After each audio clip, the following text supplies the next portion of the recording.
Արդեն 12 օր է Իրանում բողոքի ցույցեր են։ Դրանք որպես կանոն տեղերում թեժանում են, վերածվում ցուցարարների եւ իրավապահների միջև բախումների, հանգեցնելով զոհերի եւ ձերբակալությունների։ Ըստ ոչ պաշտոնական գնահատականների, սպանված ցուցարարների թիվն արդեն մի քանի տասնյակի է հասնում։ 5 հոգի էլ սպանվել է իրավապահներից։ Ձերբակալվածների թիվն անցնում է 2000-ը։ Իրանում ծայրառած ցույցերի բնույթը, կազմն ու աշխարհագրությունն ակնհայտորեն փոխվել են։ Եթե դեկտեմբերի 28-ին Թեհրանի գլխավոր շուկաներից մեկում առաջացած բողոքը սոցիալական բնույթի էր, պայմանավորված Իրանի ազգային արժույթի ռիալի գահավիժմամբ, ապա դրանից հետո ցույցերում հնչում են նաև քաղաքական կարգախոսներ։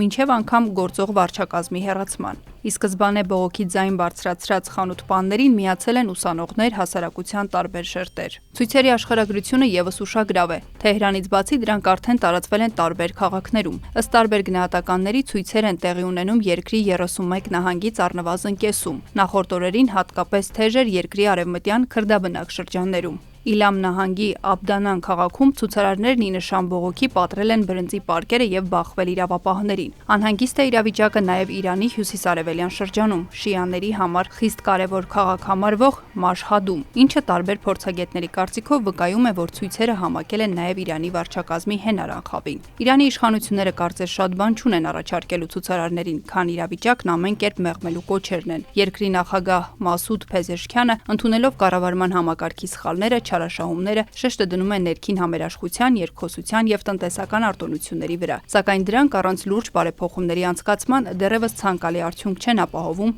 իշխող վերնախավի համար։ Իրանի պաշտոնական խոսույթը բողոքի ալիքի հետևում տեսնում է արտաքին դերակատարություն, հատկապես Մոսադի միջամտություն։ Կիսապաշտոնական թերթերն իրենց հերթին հավաստիացնում են երկրում կապի անխափանության եւ կյանքի բնականոն ընթացքի մասին։ Փոխարենը միջազգային մամուլն ու փորձագետներն արդեն ցույցերի բնույթն աննախադեպ են որակում, նշելով, որ դրանք էապես տարբեր են նախորդ զարգացումներից։ Հեղինակավոր International Crisis Group-ի Իրանի հարցերով փորձագետ Ալի Վաեզը նկատում է, որ այս անգամ ցույցերն ուղեկցվում են Իրանի քաղաքական թուլացման պայմաններում, ինչն ըստ նրա նոր բարդություն է ստեղծում Իրանի կառավարության համար։ Նա նկատի ունի Իրանի պրոքսի ուժերի էական թուլացումն ու Միացյալ Նահանգների պատժամիջոցների հետևանքով խորացող տնտեսական ճգնաժամը։ Ըստ նրա, հաշվի առնելով երկրի դժվարությունները, բողոքի նոր ձայներն ընդամենը ժամանակի հարց էին։ Ամերիկյան հեղինակավոր Foreign Policy-ն էլ իր հրապարակման մեջ տարբերություններ է տեսել ընթացիկ զարգացումների եւ 2022-ին Մահսա Ամինիի մահվանից հետո առաջացած բողոքի ցույցերի միջև։ Այդ ժամանակ իրանցի կինը սպանվել էր իրավապահների բռնության հետևանքով, գլխաշոր չկրելու համար։ Ըստ հրապարակման, մի քանի տարի առաջվա բողոքի ցույցերն ավելի շատ բարոյական ու կանանց իրավունքների մասին էին եւ տարածվել էին հիմնականում մեծ քաղաքներում, այնինչ ընթացիկ զարգացումներն ունեն տնտեսական շերտ եւ տարածվում են այլ քաղաքներում եւս։